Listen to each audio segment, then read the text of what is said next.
Šis stāsts nebūs par briedi Rudolfu vai sarkanām kamanām. Tas nebūs par sniegotām kupenām, jo šogad Latvijā ziemas vienkārši nav. Tas būs par būšanu kopā, jo reizēm vislielākais prieks ir nevis dāvanās, bet tas, ka esi līdzās. Arī Ziemassvētku vecītim šis nav tikai pasaku ceļojums. Tas ir uzdevums.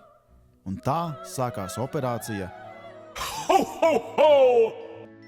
Ne tikai mācībās, bet arī ikdienā mūs vieno kopīgas vērtības – rūpes, līdzcietība un vēlme būt klāt. Tur, kur tas visvairāk vajadzīgs. Tāpēc šogad Latgales pusē Kanādas bruņoto spēku karavīri kopā ar Latvijas gaisa spēkiem un zemesardzes brigādēm devās citādākā misijā nekā ierasts. Šoreiz galvenais uzdevums bija ne tikai mācības. Tas bija ceļš pie bērniem, uz slimnīcām Jēkabpilī, Rēzeknē un Daugavpilī, lai ienestu svētku sajūtu tur, kur tā ir visvairāk gaidīta.